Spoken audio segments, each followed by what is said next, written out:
Mesdames, Messieurs, bonjour et bienvenue à cette rétrospective. Il est matin à Goma, 2 heures de moins en temps universel. Bienvenue sur Kivu Morning Post, bienvenue à la référence des informations à l'Est de la République démocratique du Congo.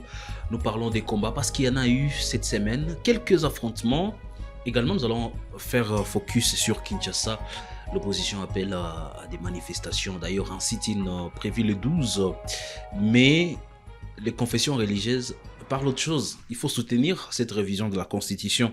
Qui dit mieux, on en parle. Bienvenue Jospin et excellent week-end à vous. Merci Blaise, bon week-end à tous ceux qui nous suivent de partout à travers le monde et bienvenue à suivre cette grande émission qui revient sur les grandes actualités de la semaine. Pour commencer, je vais transmettre les félicitations d'un professeur des grandes universités. Il m'a pas dit, il m'a pas autorisé de dire son nom, mais qui encourage les travaux qu'on fait au quotidien. C'est pas un travail facile, mais on continue à tenir. Parlons des affrontements qui se sont enregistrés au courant de ces mois de mai, parce que nous voulons chuter sur cette menace du M23 qui dit désormais va riposter à toute attaque de FARDC. Il y a eu beaucoup d'attaques durant le mois de mai 2026, surtout sur l'axe Kinigi, Kibabi, Katoy, aussi en territoire de Walikale, sur l'axe Nyabiondo jusqu'à Kibati. Il y a eu une attaque d'ailleurs de la cité de Nyabiondo, il y a eu des bombardements à Kibati, d'autres bombardements qui ont touché Kinigi, faisant même des victimes civiles. Les Wazalines ont tenté de descendre sur Rubaya, mais ont été stoppés et repoussés jusqu'à Molema par l'F-123 qui a réussi à récupérer une dizaine de villages. Mais en ce début de mois de mai, l'F-123 a fait un communiqué que j'appelle un communiqué choc, qui détaille les bombardements, les attaques durant le mois de mai, accusant les forces armées de la RDC de maintenir ou de lui imposer la guerre. Et désormais, pour l'F-123, il ne sera plus question de simplement riposter, défendre ses limites, mais d'aller au-delà, de pousser l'adversaire au-delà de ses limites habituelles pour garantir une sécurité des zones qu'elle occupe. Et ce communiqué, si on l'analysait dans les non-dits, c'est une mise en garde d'abord, une mise en garde au gouvernement congolais. J'ai lu tout simplement un langage de guerre. Est-ce que c'est la même chose? Bien sûr, c'est un langage de guerre. Aucun langage diplomatique dans ces communiqués? Oui, vous savez que depuis un moment, les partis en conflit ont abandonné le processus de Doha. Depuis la rencontre en Montreux, on n'en parle plus. On ne sait pas la suite, on ne sait pas quand est-ce qu'ils vont encore se retrouver et avoir les postures ou le positionnement sur le terrain. On n'est pas dans une posture diplomatique. Deux forces qui sont pour parler ne peuvent pas se bombarder, ne peuvent pas s'attaquer chaque jour.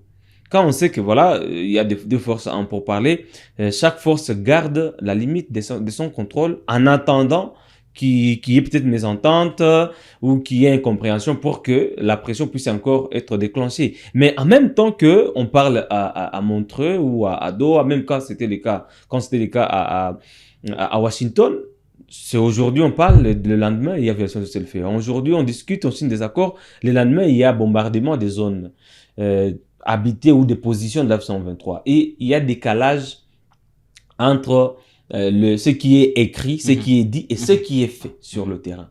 Et du coup, on se rend compte que c'est le langage peut-être militaire qui s'invite maintenant sur la scène. Et c'est ce qui est évident aujourd'hui, Blaise. On ne peut pas ne pas le savoir.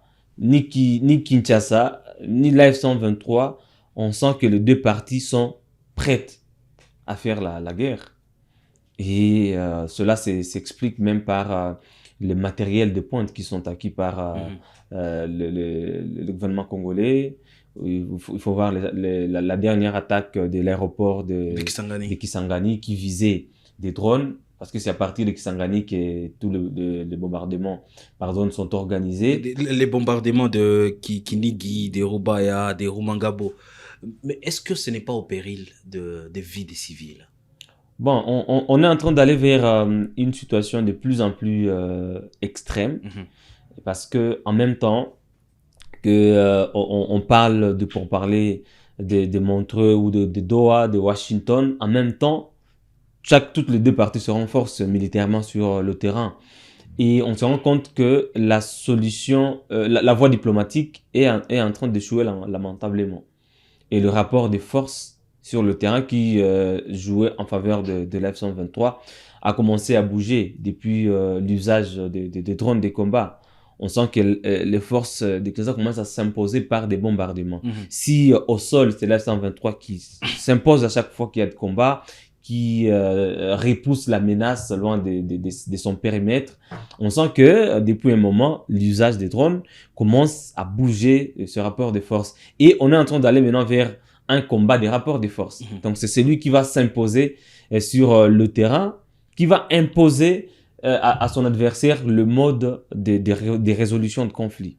Mais le meilleur mode de résolution de conflit reste la voie pacifique, la voie diplomatique, la voie politique, même si sur le terrain, la réalité est tout autre. Jospin, je vais poser une dernière question avant de commencer la dernière partie de cette émission.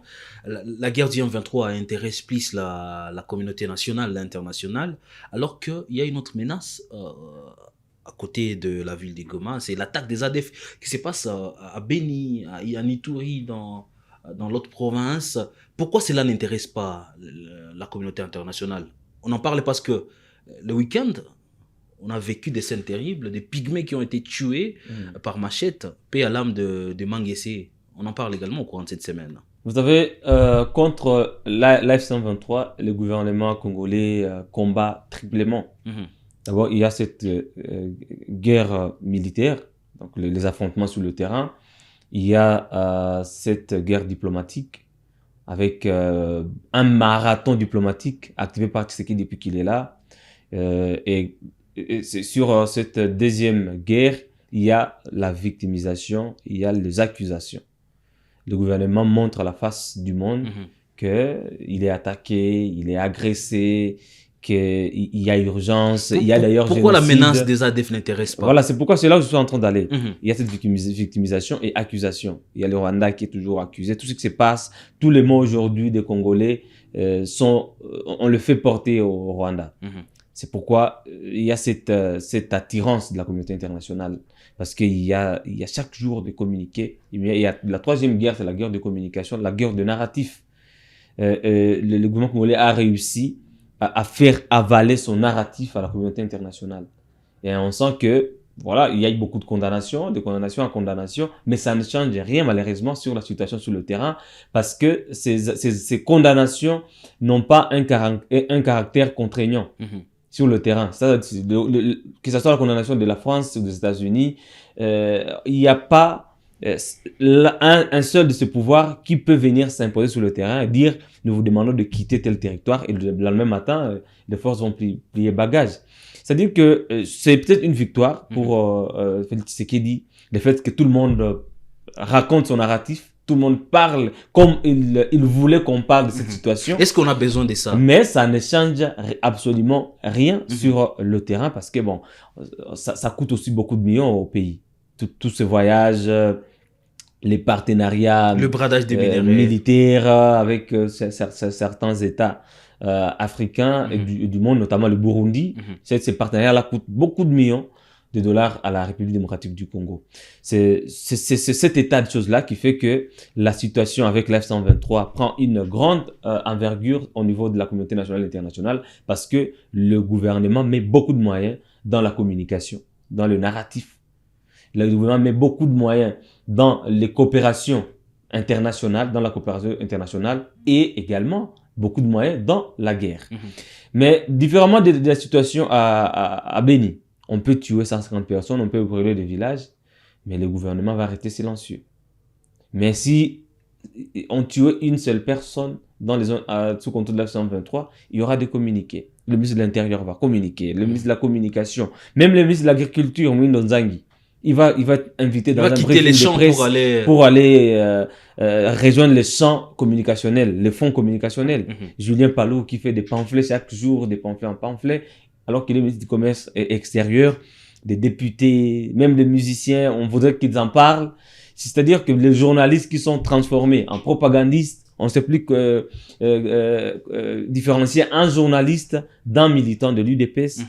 Tous les plateaux se sont transformés en champs de propagande. On sent que beaucoup de moyens, beaucoup de mobilisation. Le président lui-même qui avait mobilisé même les jeunes en 2022, les appelant en région de l'armée pour aller combattre contre l'F-123. On sent qu'il y a une grande mobilisation autour de la situation dans l'est de la RDC, mais c'est seulement le chapitre de l'F-123.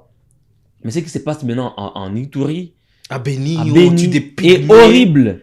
Et on n'a jamais connu une crise avec autant de tribus humains.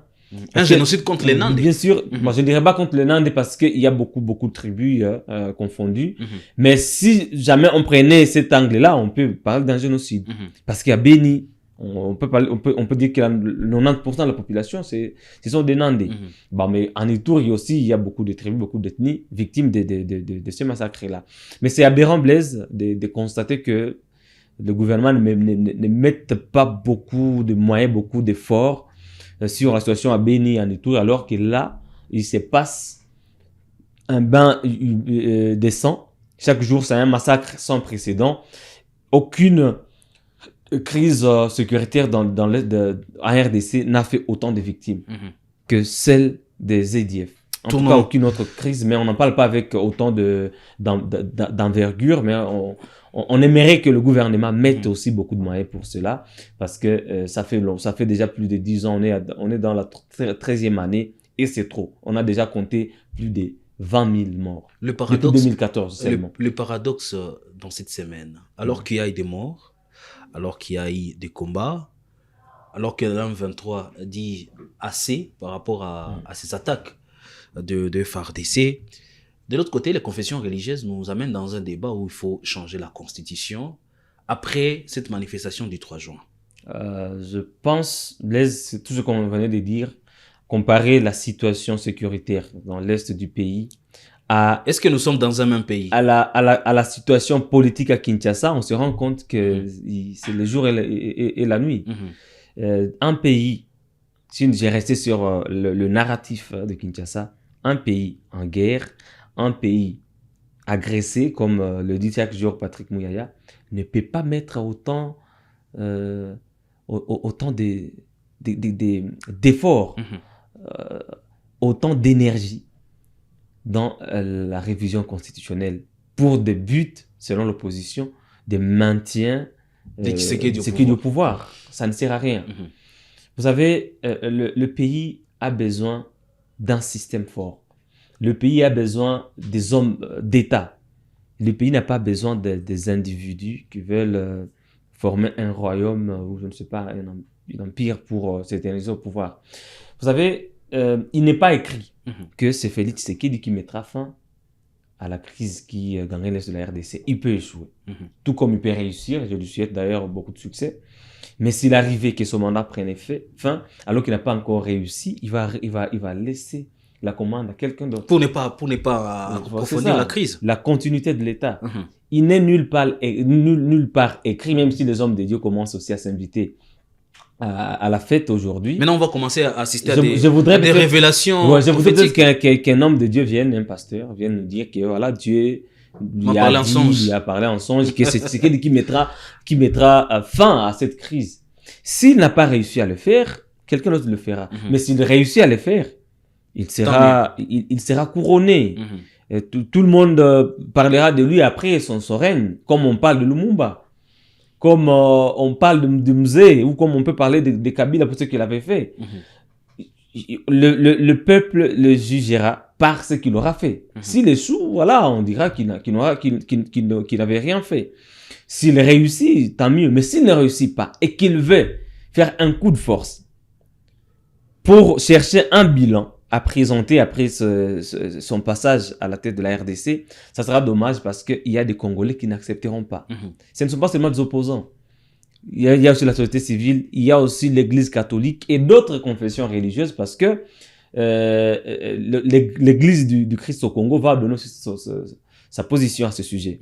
Elle ne s'est pas encore prononcée. Il y a des églises protestantes qui restent aussi silencieuses, qui n'ont pas l'habitude de se prononcer sur des questions politiques, notamment les églises de 8e CEPAC, CEPCA, CEPCA et toutes les méthodistes. Elles sont tellement nombreuses et elles constituent une grande base religieuse au pays par rapport à ces églises de réveil qui commencent à s'imposer. Alors moi, ce que je pense à ce sujet, Blaise, est que nous sommes en train d'aller tout droit vers un chaos.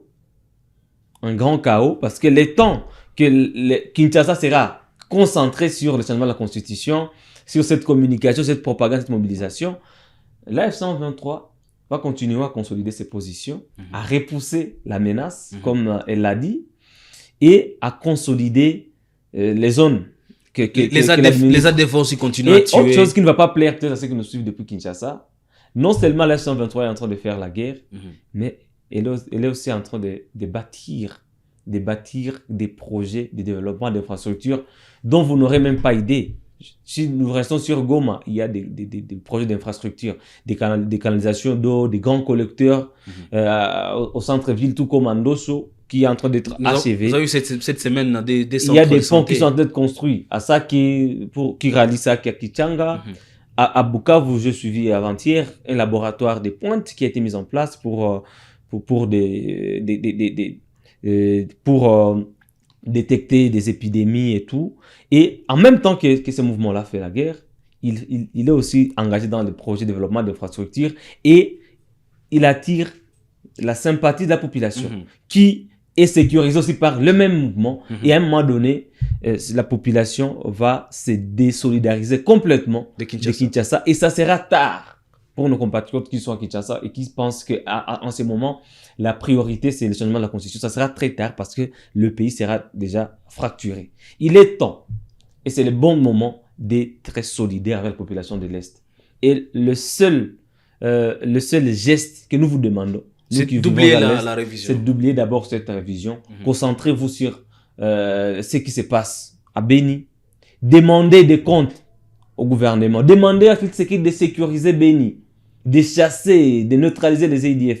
Demandez des comptes à la première ministre Judith Suminwa, qui pour moi ne fait absolument rien depuis qu'elle est là, deuxième gouvernement, mais il y a rien de concret. Il y a aucun secteur qui va nous dire que voilà, le secteur d'agriculture, d'environnement ou de droit ou de justice, aucun secteur ne marche aujourd'hui au pays. Rien ne marche au pays, mais la population ne demande pas des comptes. La population n'est pas exigeante.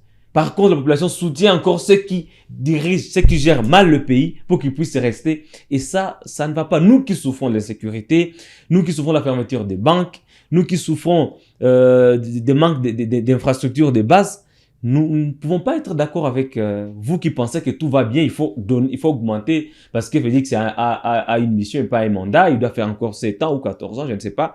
Ça ne va pas aller. Donc il y a ce déphasage-là entre l'Est et l'Ouest et ça ne marche pas. Alors que tout ce que nous pouvons demander à nos compatriotes qui sont aujourd'hui, c'est d'être solidaires, c'est de solidariser avec la population de l'Est. Et solidariser avec la population de l'Est, c'est de demander qu'on mette fin à la sécurité, qu'on améliore le social des Congolais et pas qu'on change la Constitution. Parce que la Constitution ne constitue pas un blocage à la bonne marche de l'État aujourd'hui. Le pays souffre des problèmes de gouvernance, de bonne gouvernance, de leadership.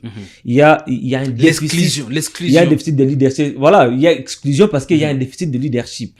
Il faut que ça change après 2028, qu'il y ait un autre dirigeant qui peut-être fera mieux. Si lui aussi ne fait pas mieux, la population sera toujours exigeante. Mais on n'a pas signé un pacte avec le nom de Tshisekedi, que c'est lui qui devra toujours mettre fin à tout ça. S'il ne réussit pas, qu'on donne la chance à un autre Congolais. Nous sommes à plus de 120 millions d'habitants. Nous ne pouvons pas laisser le destin de ce pays entre les mains d'une seule personne si celle-ci n'arrive pas à proposer mieux aux Congolais. Vous avez tout dit. C'était ça la conclusion. Pensons mieux, ce pays passera. Plutôt nous, on passera, mais le pays restera. La République démocratique du Congo est immortelle. Mais nous, on va passer. Mais qu'est-ce qu'on veut léguer aux générations futures?